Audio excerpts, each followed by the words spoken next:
The first car appeared on Tuesday morning at 7:23 a.m., parked directly in front of my driveway. I'm Derek Thompson, 34, a process improvement specialist living at 1247 Maple Ridge Drive in Desert Hollow neighborhood, Hawks Point, Illinois. I've owned this two-story colonial for 3 years. Never had parking issues before. The silver Honda Accord sat there for exactly 8 hours. No movement. No driver in sight. I checked my Ring doorbell footage twice. The car just materialized while I was making coffee. Wednesday brought a blue Toyota Camry. Same spot. Same 8-hour duration. Thursday added a red Ford Escape. By Friday, 3 vehicles formed a perfect blockade across my property frontage. I walked the neighborhood that evening. Every other driveway remained clear. Every other homeowner parked in their own spaces. The pattern felt deliberate, calculated. The Desert Hollow HOA Handbook clearly states parking regulations under Section 4.2. Residents may park on public streets, provided vehicles do not obstruct driveways, mailboxes, or emergency access routes. These cars violated nothing technically, they just made my life difficult. I started documenting everything: license plates, timestamps, vehicle descriptions. The Honda belonged to Madeline Allen from Birch Street. The Toyota registered to Adam Allen on Oak Avenue. The Ford traced back to another Adam Allen on Pine Circle. 3 different Allen families. 3 different streets. All coordinating their parking schedule around my house. I called the non-emergency police line. Officer Martinez explained that public street parking falls under City Ordinance the 8th of April 12. Legal as long as vehicles move every 72 hours.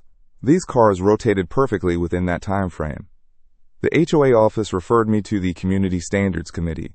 Madeline Allen from Elm Drive chairs that committee. Another Allen. 4th one I'd counted. I started mapping the connections. The Allen families formed a network across Desert Hollow. Intermarried. Related. Connected through decades of neighborhood history. But why target me specifically? I reviewed my property purchase documents. Previous owner sold quickly. Below market value. The listing agent mentioned neighborhood dynamics but provided no details. I'd assumed it meant typical suburban politics. The parking campaign entered its 2nd week. New vehicles joined the rotation. A white Jeep Cherokee. A black Nissan Altima. A gray Chevrolet Malibu. All registered to various Allen family members. My neighbors started noticing. Madeline Allen from Sycamore Lane asked if I was running a business from home. Adam Allen from Cedar Court suggested I might be causing disruptions to community harmony. I wasn't causing anything. I worked remotely. Kept my lawn maintained. Followed every HOA regulation. Paid my dues on time. The cars kept coming. I installed a security camera system. 4 Arlo Pro 4 cameras covering my entire property perimeter. Motion detection activated. Cloud storage enabled. If this escalated, I needed NIC. The footage revealed something disturbing. The drivers coordinated their arrivals. They communicated through hand signals. They photographed my house from multiple angles. This wasn't random parking, this was surveillance. I scheduled a meeting with the HOA board for the following Tuesday. Time to get answers. The HOA board meeting convened in the Desert Hollow Community Center at 7 p.m. sharp. 5 board members sat behind a folding table. Fluorescent lights buzzed overhead. The room smelled like stale coffee and carpet cleaner. I'd lived in Desert Hollow for 8 months. Moved here after my divorce finalized. The neighborhood seemed perfect for a fresh start. Tree-lined streets. Well-maintained properties. Active community involvement. I should have researched the Allen family network before signing my mortgage papers. Board President Adam Allen called the meeting to order. Different Adam Allen than the one from Cedar Court. This one lived on Maple Drive. Retired insurance adjuster. Thin gray hair. Wire-rimmed glasses. Measured speaking voice. Derek Thompson has requested time to address parking concerns on Pine Circle, he announced. I stood. Cleared my throat. Presented my methodically. Security footage showing coordinated vehicle rotations. License plate numbers traced to Allen family members. Photographs documenting the surveillance behavior. Timestamps proving the systematic nature of their campaign. These vehicles park legally, Adam Allen responded. City Ordinance 1248 permits street parking for 72-hour periods. This isn't about legality, I said. This is about harassment. Board member Madeline Allen from Oak Street leaned. Harassment requires proof of malicious intent. Do you have of threats or intimidation? I didn't. The Allen families operated within legal boundaries. Technically. The parking pattern targets my property specifically, I continued. Multiple families coordinating to block access to my driveway. Taking photographs of my house. This constitutes a harassment campaign. The board exchanged glances. Silent communication passed between them. We'll review your complaint, Adam Allen said. The board will issue a written response within 10 business days. The meeting ended.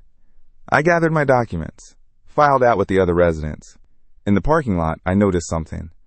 Every board member drove vehicles I'd seen parked outside my house. Adam Allen's silver Honda Accord, Madeline Allen's blue Toyota Camry, 3 other cars from my security footage. The entire HOA board participated in the parking campaign. I drove home through Desert Hollow's winding streets, past the Allen houses, counted the vehicles, cross-referenced license plates with my documentation, 17 different cars, 12 different Allen family addresses, one coordinated effort spanning the entire neighborhood. But who organized it? Who had the influence to mobilize this many people? I parked in my driveway, walked to my mailbox, found a letter from the HOA Community Standards Committee, hand-delivered, no postmark. The letter cited multiple violations: improper mailbox placement, unauthorized security cameras, excessive driveway usage.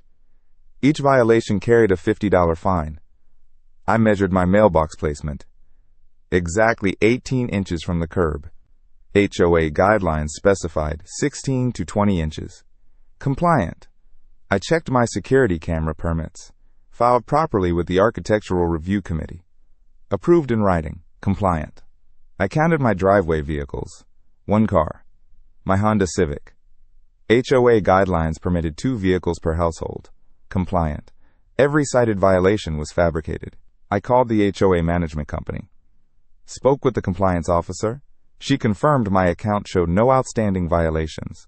The letter wasn't generated through official channels. Someone created fake HOA documentation, used official letterhead, forged committee signatures. I examined the letter more carefully. The signature belonged to Judge Harrison Blackwood, retired circuit court judge. Lived in the largest house on Elm Drive. Served on multiple neighborhood committees. I'd never met Judge Blackwood personally. Seen him at community events. Distinguished appearance, silver hair, expensive suits. Commanded respect from other residents. Why would a retired judge forge HOA documents? I researched Judge Blackwood's background. 30-year career in Cook County Circuit Court. Specialized in property disputes. Retired 5 years ago. Moved to Desert Hollow immediately after retirement. His property records showed something interesting. Judge Blackwood purchased his house from the previous owner of my property. Same seller. Same time period. Below market transactions for both properties. I pulled the deed history. Judge Blackwood and my property's previous owner conducted multiple real estate transactions together. Business partnerships. Shared investments. Financial connections spanning decades. The previous owner sold my house quickly, below market value. Judge Blackwood facilitated the sale through his legal connections. But why did they want me out of the neighborhood? I drove to the county recorder's office, requested complete property records for Pine Circle, paid the research fees, waited 3 hours for document retrieval. The records revealed the truth. My property sat on a corner lot. Prime location. Valuable for future development. Judge Blackwood had been quietly acquiring adjacent properties through shell companies and family trusts.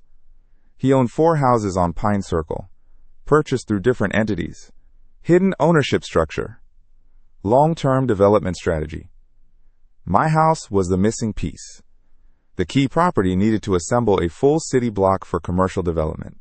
Judge Blackwood orchestrated the Allen family parking campaign to force me out. Create unbearable living conditions.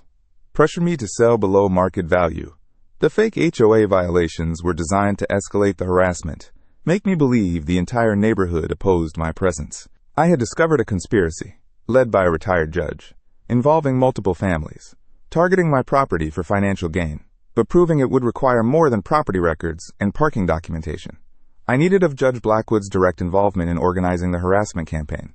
I needed recorded, property records prove motive. But proving Judge Blackwood organized the parking campaign required direct documentation.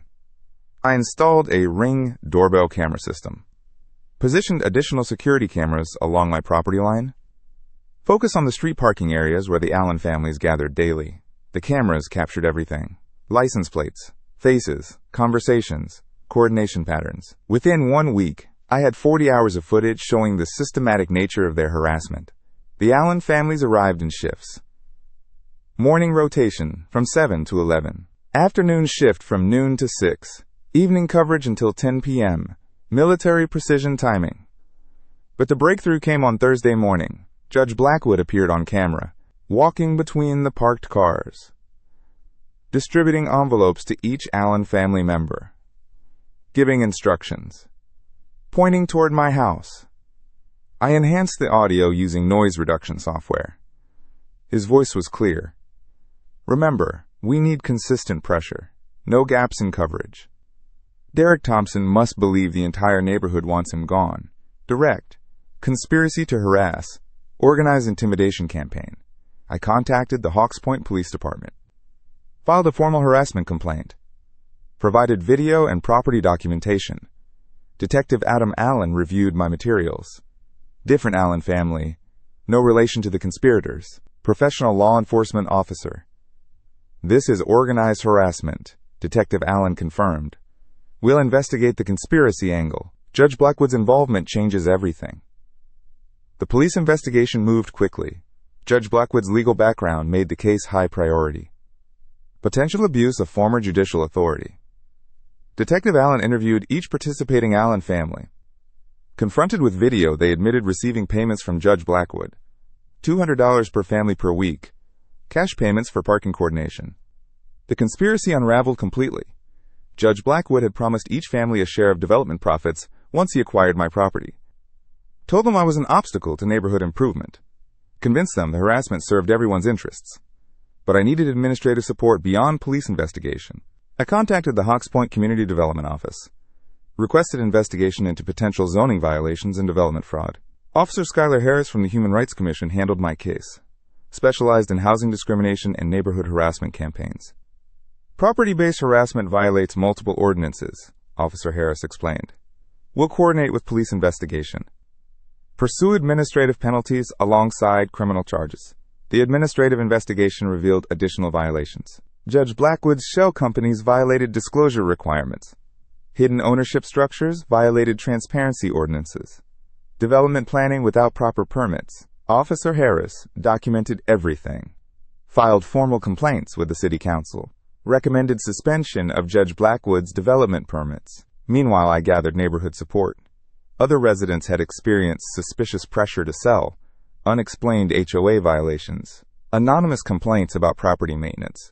Madeline Allen lived 2 blocks away. Different Allen family. No relation to the conspirators or Detective Allen. She had received fake violation notices about her fence height. I thought I was going crazy, Madeline admitted. The violations made no sense. My fence meets all requirements. Adam Allen from Maple Street experienced similar harassment. Again, different Allen family. Unrelated to others. His garbage collection had been mysteriously canceled twice. Someone called the waste management company, Adam explained. Claimed I moved away. Took weeks to restore service. A pattern emerged. Judge Blackwood targeted multiple properties. Not just mine.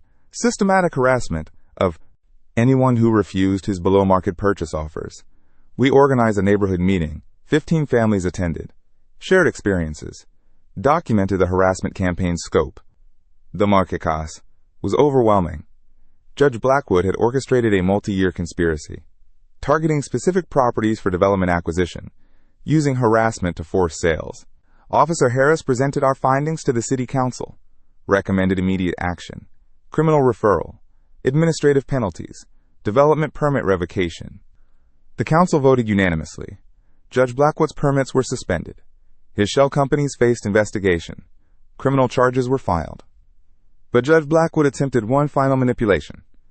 He contacted me directly, offered to purchase my house at market value, claimed the harassment was a misunderstanding, promised to all pressure if I sold voluntarily. I recorded the conversation. His admission of orchestrating the campaign provided final for prosecution.